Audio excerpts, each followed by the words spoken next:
Bonjour à tous. Buenos días a todos. And good morning, everybody.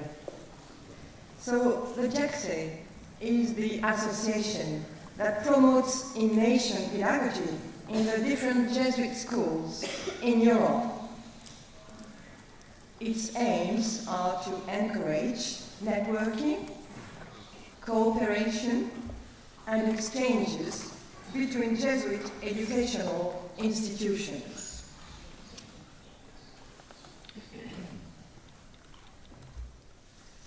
It gathers different members, as you can see on this slide. The 20 delegates, 14 Jesuits out of 20, the Secretary for Education, Father Mesa, the President of the Conference of European Provincial, Father John Gladys, an Irish Jesuit, and it is ruled like an international association with a steering committee and a council. The 20 European and Near East provinces belong to ICAJE with 157 schools, and they work for 162,000 students. Let me show you some statistics. 3 areas compound the ICAJE. The 3 areas correspond to the Jesuit assistances. Central and Eastern Europe with 16 schools, more than 9,000 pupils. Austria, Croatia, Denmark, Germany, Hungary, Lithuania, Poland North, and Poland South. Western Europe, with 62 schools, more than 67,000 pupils. Belgium North, Belgium South. Egypt is in Western Europe for us. France, Great Britain, Ireland, Lebanon is in Western Europe too, and the Netherlands. That's the Jesuit logic. Southern Europe with 79 schools, more than 84,000 people. Albania, Italy, Malta, Portugal, and Spain. Of course, you can note a great variety of sizes. 10 schools in the UK with about 5,500 pupils. 15 schools in France with about 21,000 pupils. Spain, with 68 schools, represents half of the population of ICAJE.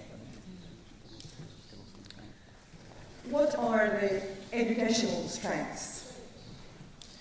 This variety in sizes is also found in the characteristic of the region. I think our strengths lie more in our variety than in our differences. If we think ICAJE as a mosaic, we can project lots of positive aspects that make our wealth. So a mosaic is made of many colors. We have committed people.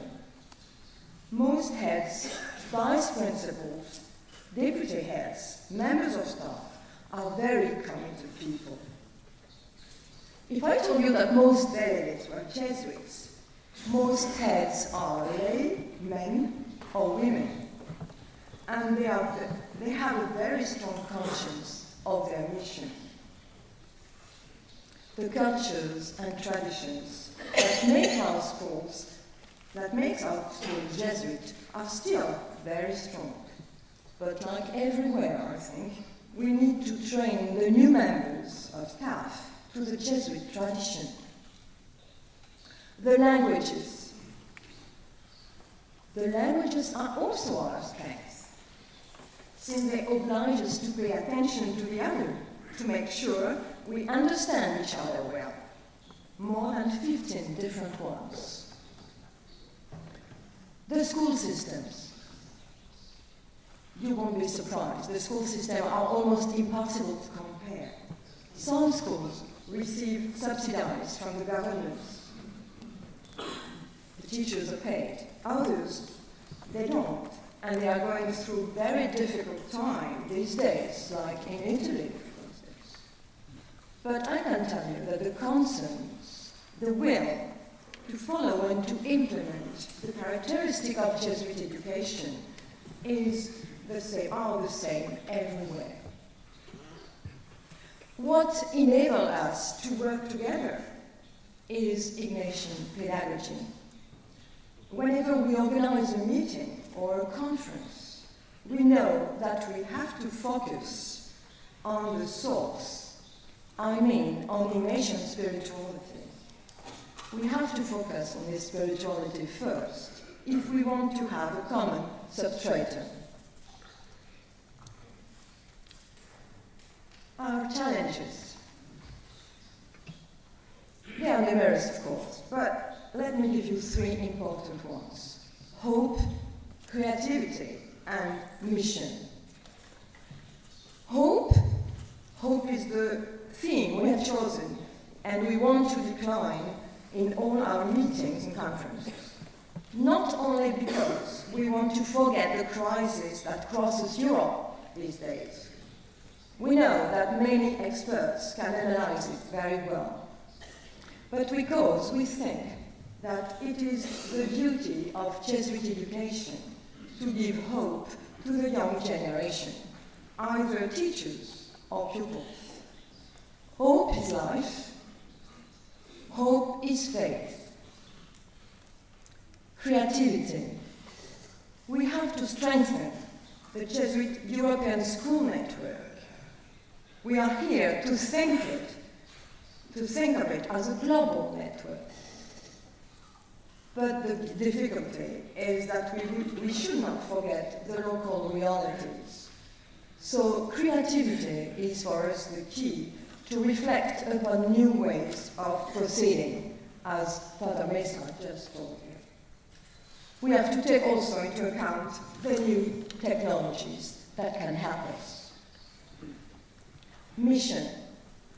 We want to deepen the link between Ignatian pedagogy and Ignatian spirituality, mainly at a time when the lack of Jesuits is the reality in most of our schools.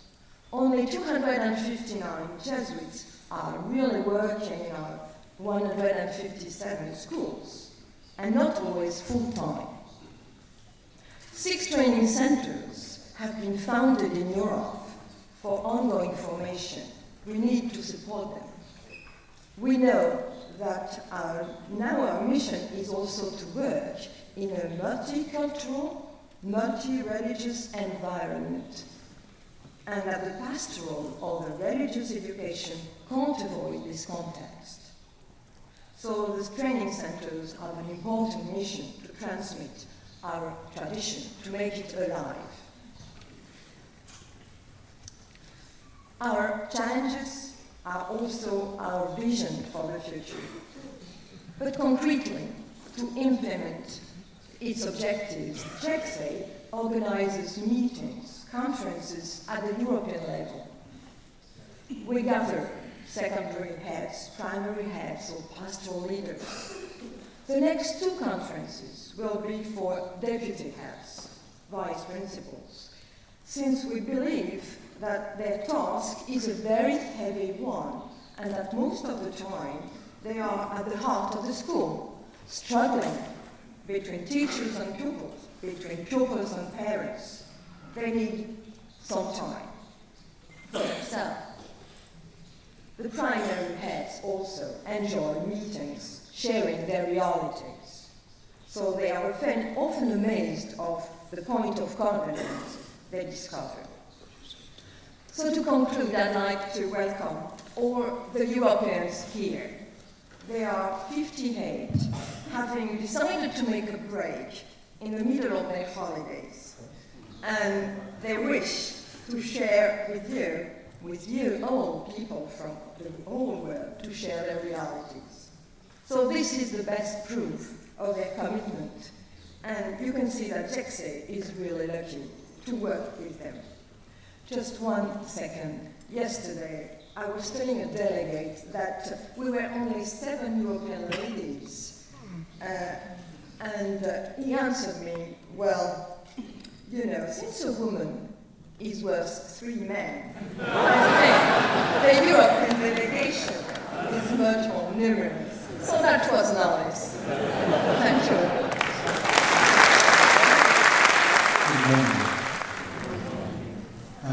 As we just came back from our congregation for operators in Africa, there's one main theme coming to us: there is no one Africa culture.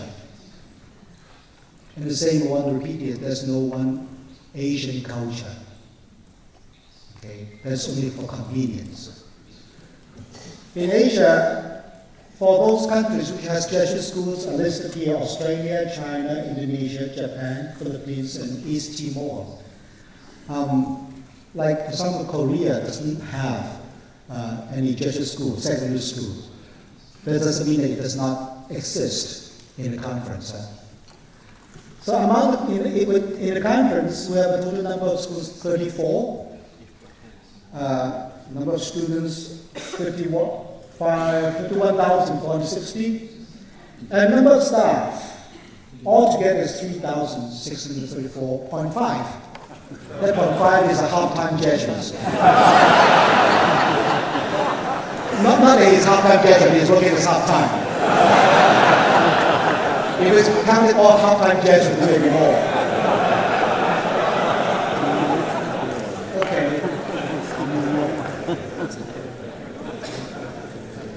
There is great things happening to us because we are in the conference which has both developed so-called economies and developing economies. There are areas where we have trying to have schools, and which I will cover later. And this is a blessing for us because it gives us hope and challenges and opportunities and platform for us to cooperate with each other. And this is the great thing.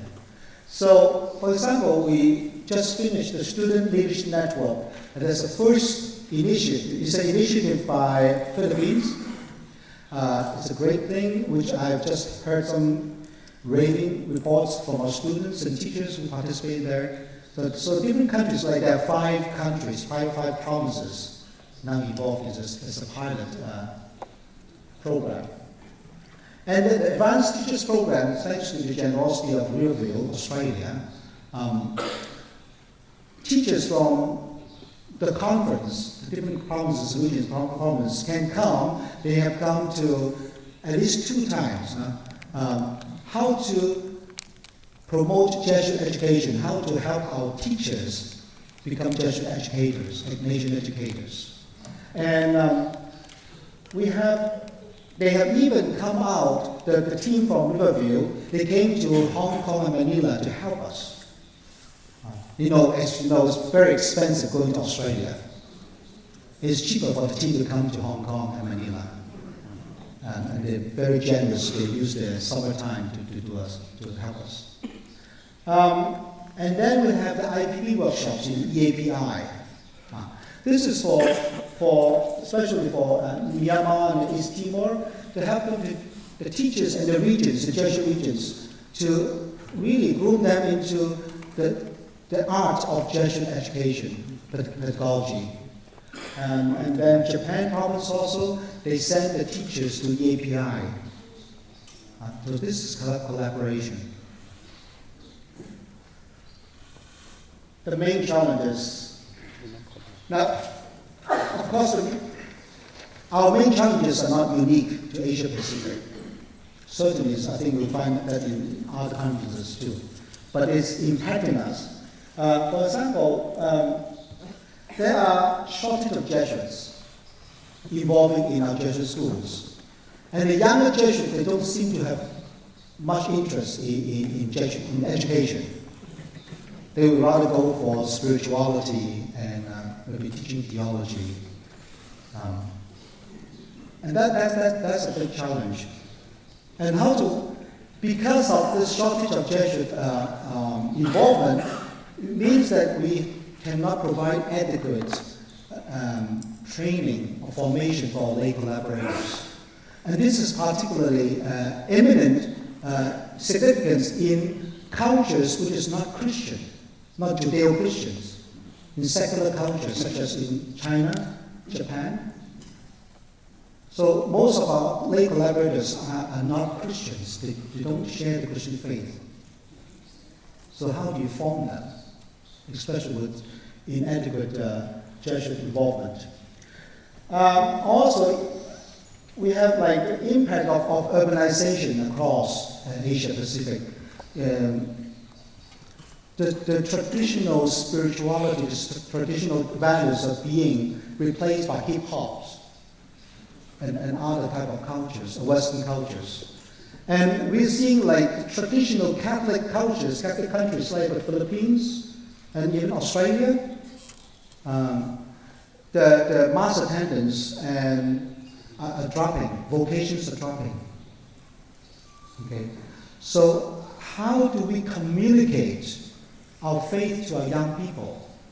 The usual format of catechism, of teaching education in classroom, the languages that we use are no longer effective.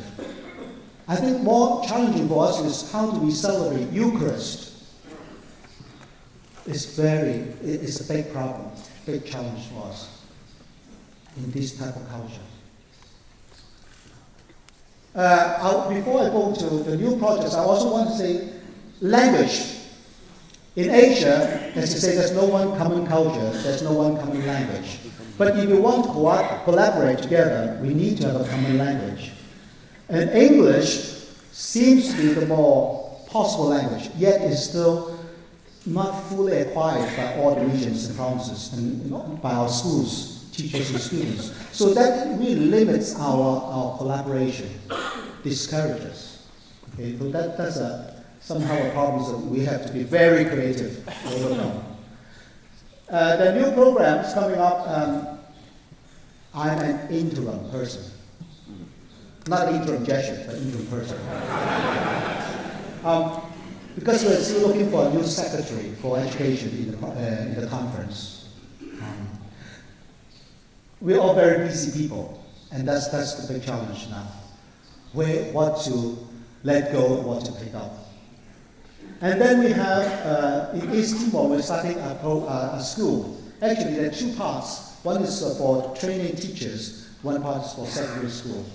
And there are other possibilities. We're looking into other education initiatives in Cambodia, in Thailand, and other areas. So you see that there's a need coming out like from these areas that they want Jesuit education, Jesuit schools.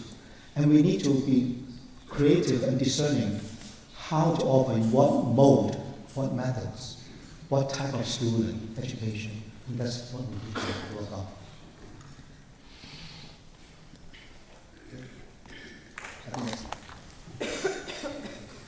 I represent Africa. I represent JESA. JESA means Jesuits of Africa and Madagascar.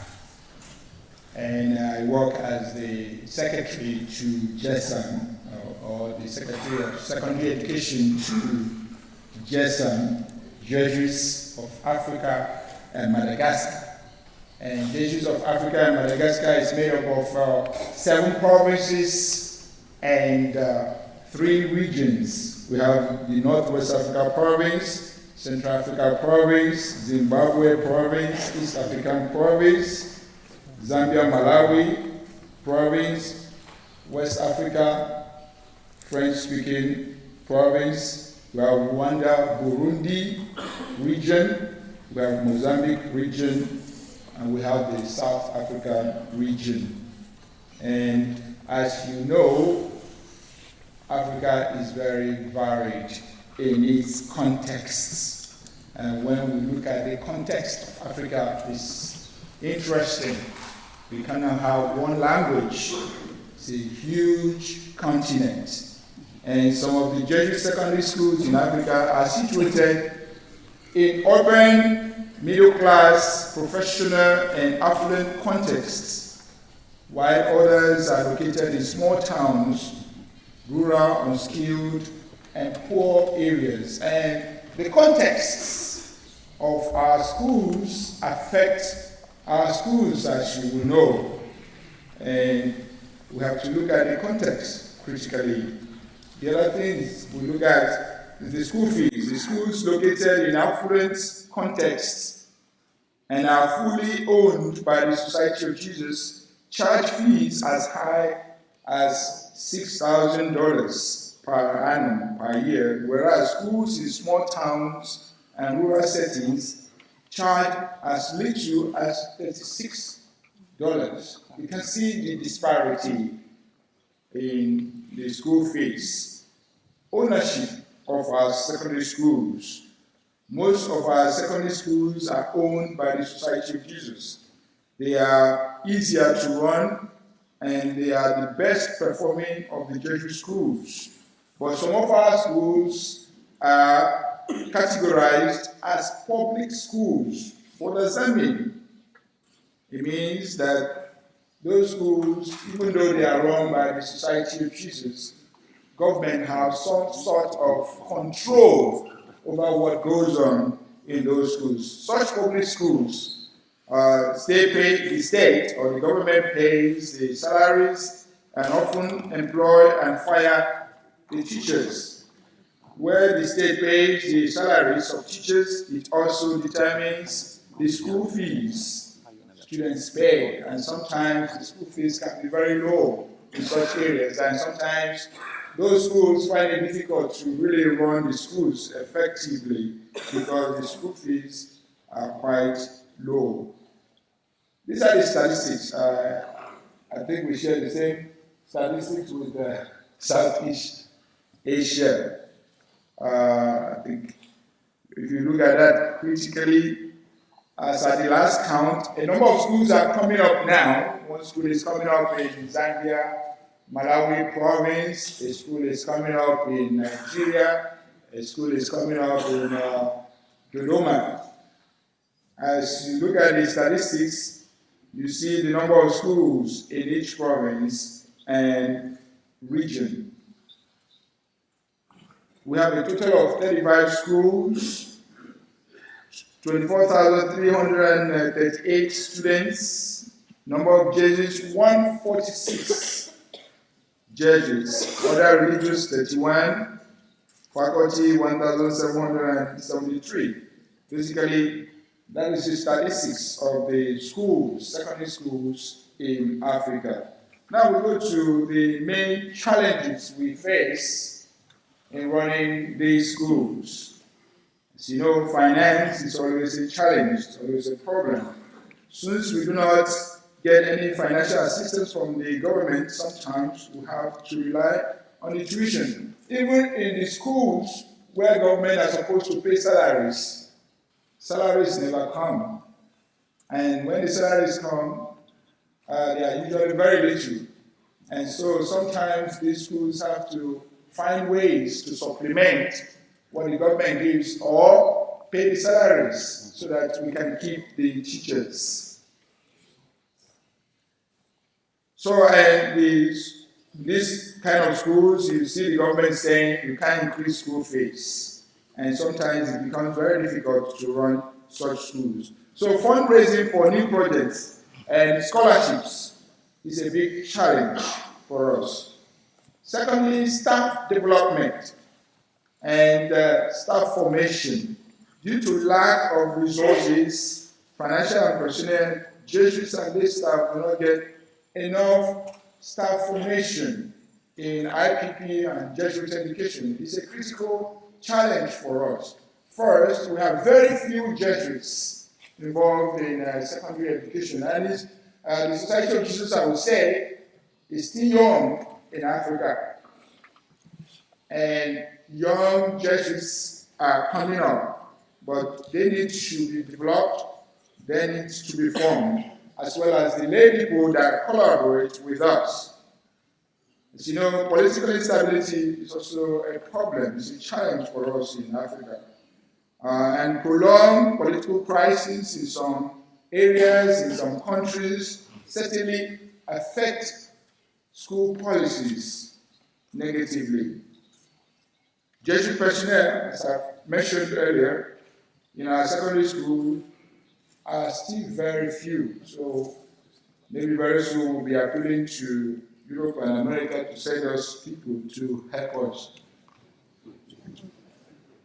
Strength is not all gloom and doom. As you may think, we still have some strengths. We still provide quality education. Our schools still provide excellent all-round education. Some have become model schools that other private schools learn from. Contextual needs. They also pay attention to the contextual needs of the places they are located. For instance, we have had situations where schools had to spring up in particular places. In northern Uganda, for instance, where war had ravaged, people who have a lot of child soldiers, they've been able to respond. The Society of Jesus has been able to respond to the needs of the children there by providing a school, or say Colloquium, has started a few years ago to start educating some of these children that were child soldiers and the need to have quality education in that. So we pay attention to the context where our schools are established or located. We have model students. Our students are highly self-motivated and disciplined. I worked in a school in Nigeria, in Abuja. A lot of schools in Europe, universities in Europe and America seek after our students because they are high-performing students. About 80% of the students get scholarship. To some extent, it's not good for us, but rather extent, they are able to develop their talents and their gifts. So we have model students who are highly motivated and disciplined. Major new projects. The regions of Mozambique and Rwanda are planning to begin secondary schools in the next couple of years. Central Africa Province has plans to establish a secondary school in Angola. Angola is now under the Central Africa Province, that is Congo Democratic Republic. Some provinces are setting up full-time education teams, education offices, and pedagogical centers. They are also looking for funds for these new projects. We have established an office of education, we call it JESAM-E, Jesuits of Africa and Madagascar Education, and I am the secretary, and we are trying as much as possible to network at regional level, at province level, at the assistancy level. So those are projects we are looking to help us move schools and bring Jesuit education to the fullest to our assistancy. Good morning. So in the United States and Canada, there are 82 schools, most of them in the US. These 82 schools are from 25 states, plus the District of Columbia, the country of Belize, because the Missouri province has a school there, and 3 schools in Canada. You can see from the relative statistics that the Jesuit network of schools in North America is the largest network of Catholic schools, although there are a significant number of Catholic schools in the U.S. The Jesuits maintain the largest network, the oldest of which, Georgetown Preparatory, was founded in 1789. The youngest, the Cristo Rey Jesuit Preparatory School of Houston, was founded in 2009. Of those 82 schools, we educate about 56,000 students, and we partner with almost 6,700 lay persons in doing that, with 250 Jesuits. I'd like to talk a little bit about our educational strengths. Collaboration has been a large piece of who we are as schools in North America. beginning with the foundation of the Jesuit Secondary Education Association 41 years ago. But as of this moment in time, I think one of the major strengths for our collaboration is that in North America we have one language. It's easy for us to collaborate because we can communicate without having to do multiple translations.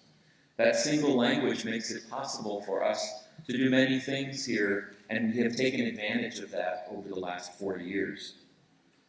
Right now, one of the things that's happening is that the 9 provinces in the U.S., at least, are going through a process of restructuring. By 2023, those 9 provinces will be 4 provinces.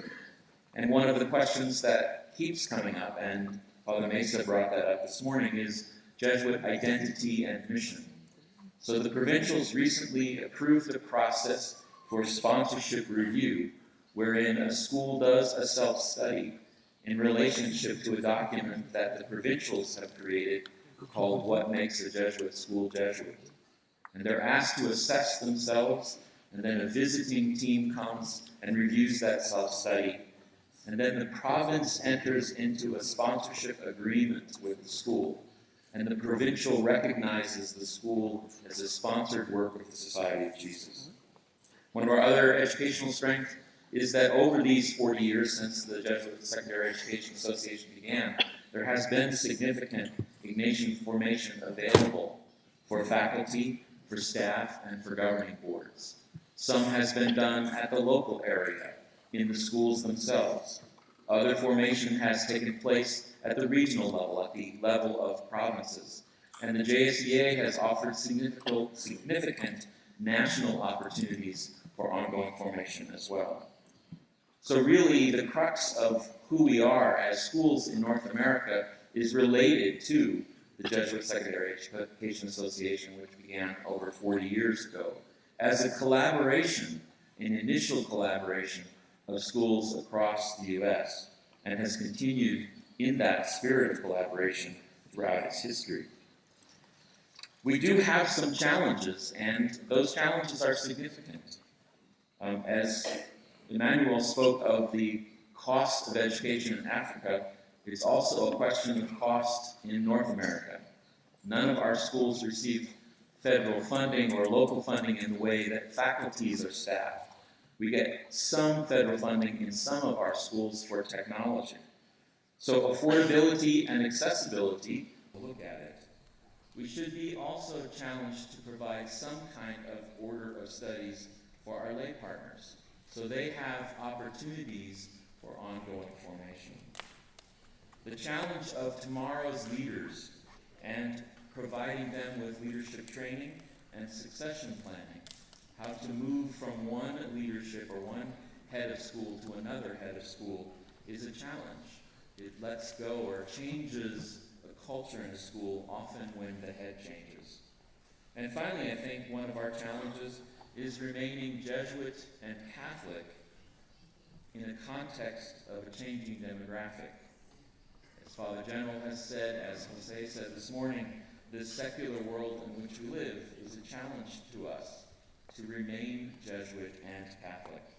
And it's also a challenge to us because we have fewer Jesuits who started these schools, and we have to rely, and we are challenged to rely on our lay partners to do this work.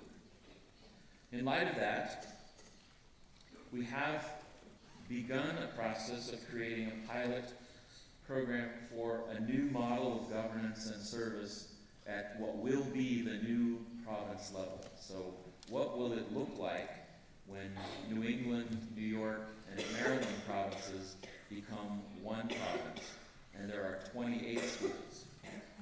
And how will we maintain the relationship between the provincial or the Society of Jesus and each of those individual schools? In preparation for that restructuring, which will happen over the next 10 years or so, many of our provinces have begun inter-province collaborations, where the leadership and the sponsoring governance structures have become to overlap provinces. So, New England and Maryland and New York have begun inter-province meetings where school heads gather, where teachers gather, and begin to address that question of creating a new culture, a new province culture, and a new school culture as those groups come together. We've been implementing new models and incorporating and collaborating with other networks, specifically the Cristo Rey network. There are 24 schools in the Cristo Rey network. 10 of them are sponsored by the Jesuits, but the others are sponsored by other religious communities that also do education in the U.S. And the newest element, I think, and Jeff Hausman is here and will do a presentation on the Jesuit Virtual Learning Academy, an opportunity to do networking, making use of technology, particularly the World Wide Web and social networking. An opportunity for teachers to stretch across the boundaries of states and perhaps even countries and perhaps even oceans to create a network of teachers working together in an environment that promotes this network of Jesuit schools and who we are as Jesuit schools. I think the challenge for us in North America is to recognize that we have many resources available to us. Our schools are really ultimately rich in resources. And the challenge I think Father General offers to us is a recognition that we have a responsibility, because of the richness of our resources, to reach out to schools outside of North America and to encourage those kinds of networks to continue to grow. So thank you for your time this morning. So we are 44 delegates from South Asia, 43 coming from India, 1 from Nepal. If you look at South Asia, we have houses and these are the official residents and the countries. In Afghanistan, we have 3, 11 Jesuits, Bangladesh 1, 15 Jesuits. In Bhutan, we have presence Jesuits going there, no residents but no staying Jesuits there. In India, 304 residents, 3,851 Jesuits. Nepal, official 4 houses, but we have more than that, 61 Jesuits. In Pakistan, 11 residents, 3 Jesuits. In Sri Lanka, 14 residents and 86 Jesuits. So we have total number of Jesuits in South Asia, 4,027. A note, if you see these countries, some of the things that will affect the presidential election, at least in the States, is focusing on outsourcing, that is focusing on India. How to handle terrorist camps is focusing on Pakistan, and the pullouts is focusing on Afghanistan. So you have a lot of activity there taking place in South Asia, and as an emerging economy, India is there in the list of attention. We have 164 primary and middle schools, high school 229, senior secondary schools 31, community colleges 10, technical institutions 40. We have about 40 colleges and around 18 teachers training. Total number of Jesuits involved in education is 706, lay faculty 30,499. Catholic students, remember the Catholic population is only 2.5%, and so we have 65,072, that's roughly about 20%. And if we take the Christians, who are about 6,840, we come to about 22%, and the total number of students that we cater in English terms is 3,22,901. What is our context of education? We are a very small population in a multi-religious, multicultural country. And so for us, our schools are, in one sense, they denote a presence of this Catholic population. And so, because of our schools, the presence of Christians is acknowledged. Without our schools, we would not have a voice. So, our schools basically give us a voice because of its standards, because of its values. We see our education definitely it is at a different level, But for us, education is basically at the service of God's kingdom. That means preparations of students for the kingdom, focusing on the gospel values, focusing on faith formation and other aspects that we would like to do. And so one of the things is what we do in our schools, whether they are poor schools, rural schools, schools in the town, is a focus on how do we prepare better citizens so that we can have a better human society. 85% of our schools are aided schools. That means they are vernacular schools. Since they are aided, according to the state, they have different languages. So, take for example, in Maharashtra, it would be a Marathi medium school. In Gujarat, it would be a Gujarati medium school. So, we have different mediums there. And so, because our schools are in this vernacular medium, the poor and the lower, what we call lower middle class, are our basic clientele. We have schools in various forms. Some are very good, highly academic schools. There are schools which are basically also taking care for the first generation of learners, in that sense to eradicate illiteracy in our country. And we have different forms of education here to eradicate illiteracy. But what is basically, our schools are there to take care of the faith formation, to eradicate illiteracy, and also to promote standards in our education system. Basically, in all our schools, because we form a very small minority, we are giving preference for Catholics and especially to build up the faith of the Catholics. So our schools become also in that sense developing true catechisms, developing the faith of the Catholics, and so at the service of the church. What is our educational strength? Every year we have 20 provinces and regions in South Asia. And each of these 20 provinces has a coordinator of education, and we meet every year, and then we take small steps, we evaluate them annually, whether the targets are fulfilled, and then we plan for educational trusts for the next year. So our movements are basically small steps but in the right direction. Then we have what we call zonal network. We have 4 zones in South Asia.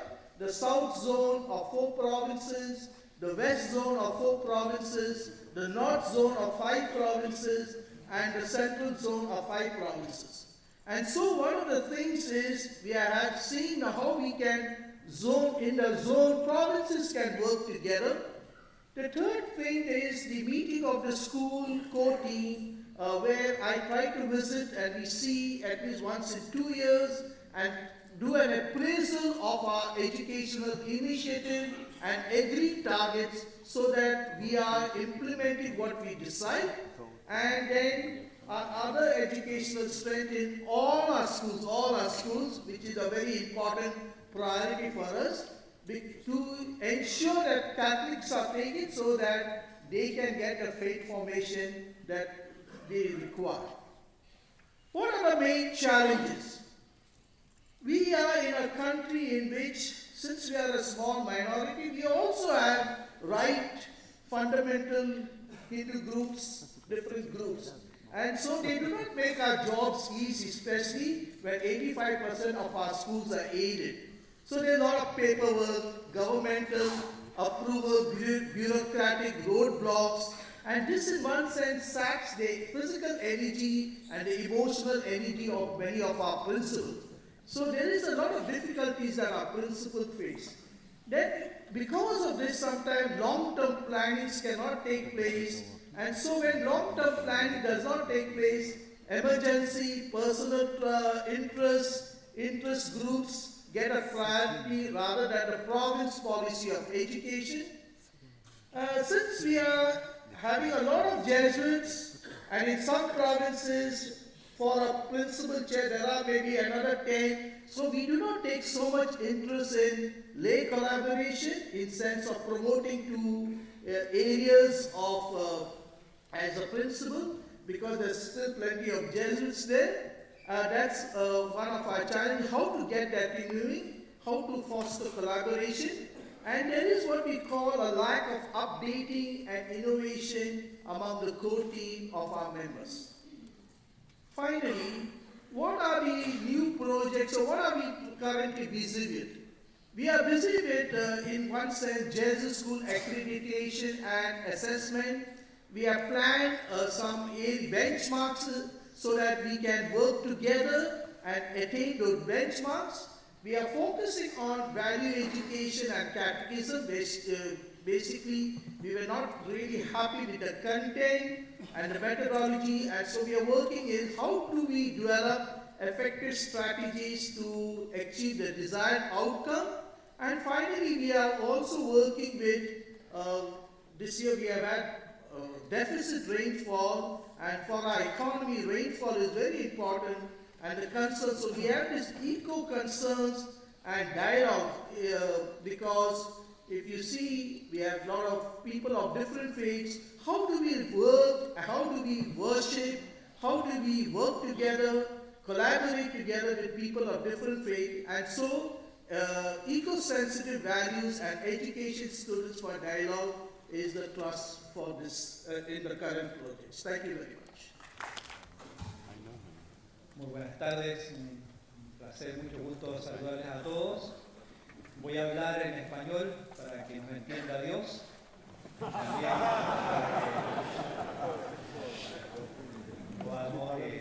como soy el último, me doy también el lujo de explicarles algunas cosas más, como por ejemplo, explicarles que yo estoy representando al sector educativo de la Conferencia de Provinciales de América Latina. Esto es importante porque voy a contextualizar diciendo que nosotros trabajamos muy juntos las tres redes educativas que tenemos en el sector de provinciales de América Latina. Uno son las universidades, la otra red es Fe y Alegría, que son los colegios que trabajan en sectores pobres, básicamente, y la tercera red es Flaxi, que trabaja con los colegios tradicionales, como la mayoría de los que están aquí hoy día. Entonces son tres redes que, como les digo, trabajamos bastante juntas.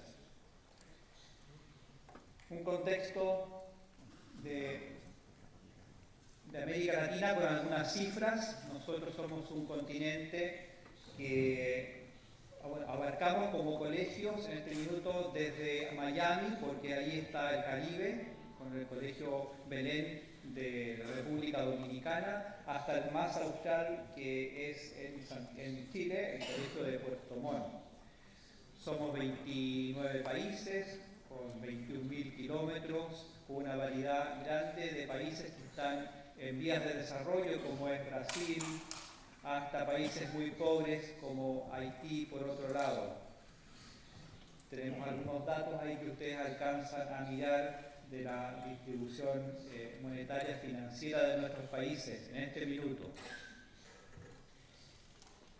Ahí tenemos un pequeño esquema de lo que les hablaba hace un momento, de las tres redes que trabajamos juntas en la Conferencia de Provinciales, las universidades, Fe y Alegría y Flaxi.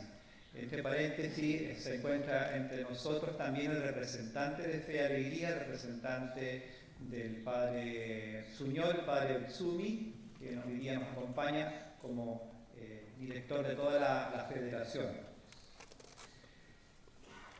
Nos vamos a quedar una mirada más focalizada en Fe y Alegría y Flaxi, y luego finalmente una mirada más profunda a Flaxi, que son los colegios que yo estoy dirigiendo más directamente. Algunas diferencias para que se pueda entender entre lo que son los colegios de Flaxi y los de Fe y Alegría. Bueno, ahí en cifra ustedes se pueden dar cuenta de la primera, la fundación es mucho más antigua de todas maneras, Fe y Alegría. Se define Fe y Alegría como la Federación de Formación y Educación Popular y Promoción Social. Por otro lado, los colegios privados son los colegios que están asociados a Flaxi, que atienden a sectores medios, altos, y la mayoría son de propiedad de la compañía. En cambio, en Fe y Alegría hay colegios que en su mayoría están asociados a congregaciones de religiosas, congregaciones femeninas. Fe y Alegría está ubicada en 20 países y Flaxi en 19 de los países latinoamericanos. Tenemos 4.000 instituciones más o menos, eso en estadísticas varía bastante, entre colegios de educación formal e educación no informal, centros comunitarios, en el caso de Fe y Alegría, y en el caso de Flaxi tenemos 95 colegios, como les decía, desde Miami, el Colegio Belén, donde está Pedro, hasta el colegio que está en Puerto Montt, en el sur de Chile, que es el colegio más austral. Fe y Alegría tiene un universo de cerca de 1 millón de alumnos, o de estudiantes, o de beneficiarios, y en el caso de los estudiantes de Flaxi son 133.000 según las últimas estadísticas de hace más o menos un mes. Profundizando un poco más en Fe y Alegría tiene un cuerpo fuerte en América Latina, pero también tiene en este minuto una obra en África, en el chat de África, sumando los centros comunitarios con los centros escolares y otros más. Estamos hablando, como les decía, de 4.000 centros, con un gran número de funcionarios participando en distintos programas. Esa es la visión, que después tendremos alguna posibilidad de mirarla en un foco bien especial en algunos de los talleres que tendremos en la semana. Es una obra muy bonita, es grande, es lo más grande que tenemos, yo creo, en la compañía como educación en este minuto, ¿no? Es la ONG más grande de educación de la Compañía de Jesús, con una gran experiencia en colaboración y de trabajo en red. Flaxi es la organización más pequeña, tiene pocos años, tiene 19 países, 95 colegios. Están trabajando en este minuto, según las estadísticas también recientes, 266 jesuitas en distintas responsabilidades, con un staff de administración de 1.700 personas, 9.000 o 10.000 profesores académicos y, como les decía, 133.000 estudiantes. Interesante decir que nuestros colegios en América Latina, la mayoría son colegios que pertenecen a la Compañía de Jesús. Sin embargo, hay un porcentaje en Chile y en México que no son colegios de la compañía, sino que son colegios asociados, es decir, de laicos, o que están asociados a la CBX, o son exalumnos, organizaciones que se han asociado en un convenio con la Compañía de Jesús para participar de su misión. Y en Argentina también hay algunos colegios parroquiales, es decir, que no son de la compañía, pero que tienen relación con ella. Cuando hablamos de colegios coeducacionales, estamos hablando de mixtos, hombres y mujeres, y es un dato interesante porque hemos ido creciendo. Solamente quedan algunos países que no tienen colegios con mujeres, como sería el caso, por poner un ejemplo, los colegios tradicionales en Argentina, y creo que estaría por ahí, pues los demás todos han ido dando pasos para ir transformándose en colegios de hombres y de mujeres coeducativos. Algunos desafíos que estamos trabajando ya, esto estoy hablando más bien del foco de Flaxi, es un esfuerzo muy importante en cambiar de cultura, de pasar de una cultura muy individual a una cultura de colaboración. Esto internamente en cada país y cada vez más todavía entre provincias, ¿no? A través de distintas actividades que se han ido generando, sobre todo en los últimos años. Y esto nos ha ido constituyendo como un cuerpo consciente, visible, que tiene más fuerza y ojalá con mayor posibilidad de incidencia en nuestros países, contando que los números pequeños ya no tienen tampoco mayor impacto, los números grandes de todas maneras van produciendo más impacto en las sociedades internas. una educación intercultural. Nosotros, gracias a Dios, tenemos solamente 2 idiomas grandes, digamos, los que se hablan más, que son el portugués y el español, pero tenemos una gran variedad de culturas en el continente y es un desafío para nosotros la educación intercultural, todo el tema de la inclusión. También es un desafío el poder entrar decididamente al tema de las tecnologías, de la información. Nuestros países están en distintos niveles, evidentemente, por desarrollos internos, pero que es un desafío el poder estar a la altura por el nuevo tipo de alfabetización al que tienen que acceder nuestros alumnos si quieren estar también incidiendo en la sociedad del futuro. Tanto el inglés como las tecnologías son herramientas de apoyo, atributos muy importantes en la formación de nuestros chicos. También una manera, es un trabajo importante como desafío, como la mayoría de ustedes, es poder mejorar nuestros modos de administración de nuestros colegios. Nosotros tenemos, como la mayoría de ustedes, una fuerte irrupción de laicos o normales, también les decimos, en los colegios. Los laicos hoy día están tomando cargos, responsabilidades que antes no tenían, por lo tanto tenemos que formar, por un lado, a los laicos en un modo, un estilo jesuita de entender los colegios, pero también para estar un poco a la altura de la tremenda competencia que tienen nuestros colegios, aprender a tener modos más modernos de administración. Estamos haciendo fuertes desafíos también de programas de intercambio y el uso de los lenguajes globales. Algunos trabajos que estamos haciendo fuertes, nosotros tenemos un esfuerzo grande y creo que eso podemos aportar mucho cuando nuestros estudiantes de Europa o de Estados Unidos van a nuestros países. Hacemos experiencias de formación, no solamente como anécdota social, sino que de formación social muy importante, ¿no? Y eso creo que es un aporte que les podemos ofrecer nosotros, lo hacemos seriamente. Estamos haciendo también un trabajo intersectorial bien interesante, no solamente, como les explicaba hace un minuto, con el tema del sector educativo, de las 3 redes, sino que además asociamos las otras redes de la organización jesuita, como son los sectores sociales, los sectores de inclusión, como el SJR, el SJM, migrantes, jesuitas refugiados, sector Alex, perdón, tiempo, tienes ya, un minuto. Me falta el último, y creo que es importante que yo me extendí con más diapositivas, un trabajo bien interesante que estamos haciendo en Haití y con un sistema de calidad de la educación, poniendo estándares comunes con un sistema común. Son las 2 cosas que vamos a conocer después en el programa. Muchas gracias.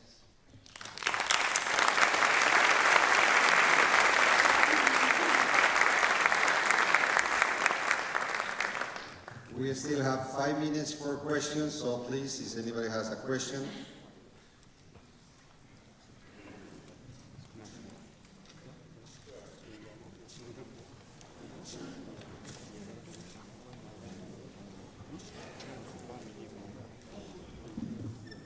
I'm John Tan from White College, Kowloon in Hong Kong.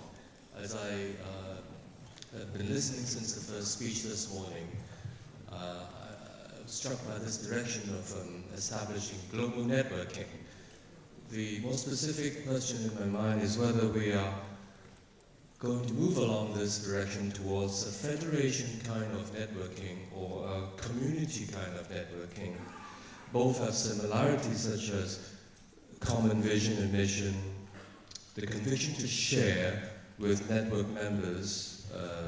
This kind of sharing can complement each other, and perfection is not a prerequisite for sharing. However, there are also differences between the federational style of networking and community kind of networking.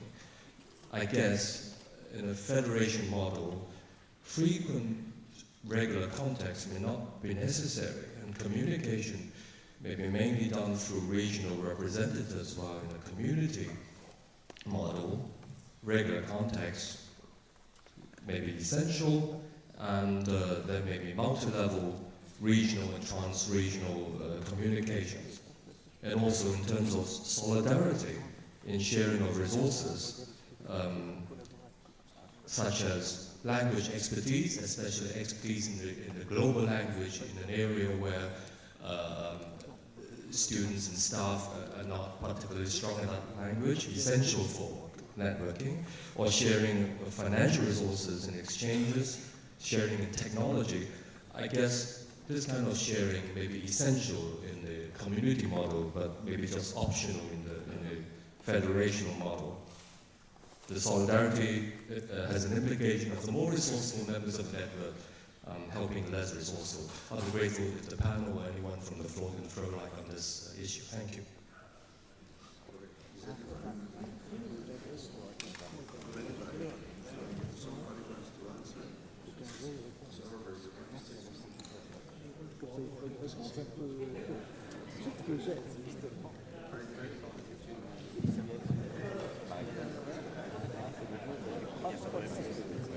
So let me say something. That's a very good question. I don't have the answer. I don't think that we all have the answer here. But I will say this. The Society of Jesus always had this experimental way to do things. So we had to begin doing small things together. That is the way local associations, local networks began. We hope that here in the Colloquium we can make a few steps in that direction. Of course, having a clear understanding of what kind of network we want to be will be important.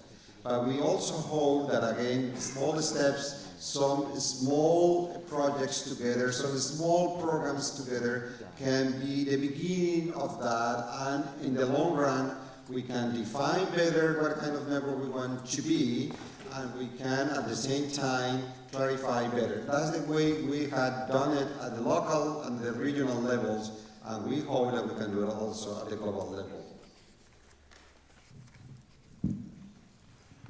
I'm Frieder Pflüger, a Jesuit from Germany, and I'm representing Jesuit Refugee Service here at this conference. I've been the regional director of Eastern Africa the last 3 years. I just wanted to round up a little bit the picture because JRS is running hundreds of schools all over the world with hundreds of thousands of students. These schools are mainly in South Sudan, North Sudan, Chad, Central African Republic. They are in Nepal or in Thailand or in many other countries. And these schools operate under the most difficult situations because they are mainly camp schools or schools of refugee settlements. So they are operating under very poor circumstances, like makeshift schools, sometimes even under trees. But they are trying to do their best, and we have a lot of problems by financing all these kind of schools all over the world. And especially we have nearly no Jesuits working with these schools and supporting us in these efforts. So the Jesuits are very seldom to find in these environments. These schools, even when they are in very poor shape and very poor situations, they help the children to give them hope for their lives. And that is the main point, to give them hope that there is a life after they camp and that there might be a chance also after they camp. And these schools are safe environments for these children in the schools, mainly for the girls. Just to mention about the success of these schools, we had last year the statistics of South Sudan, where out of the 10 best schools in South Sudan, 6 were supported by JRS. That's just a bit to round up this picture. Yeah, thank you. Thank you so much.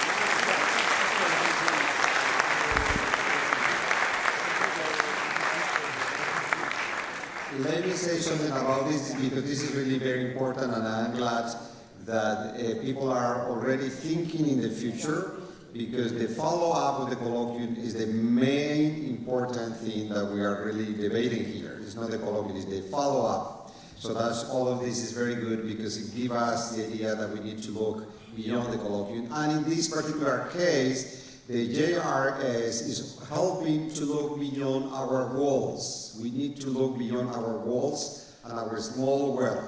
We are going to have in October in Chicago a meeting between the Jesuit networks working with the poor. Fe Alegría, Cristo Rey, JRS, Nativity, although Nativity is not a network anymore, but we are going to see if we can begin a new level of collaboration between these networks so that we can also provide a better education for all. But all of these remind us that our world is bigger than our small schools. Thank you.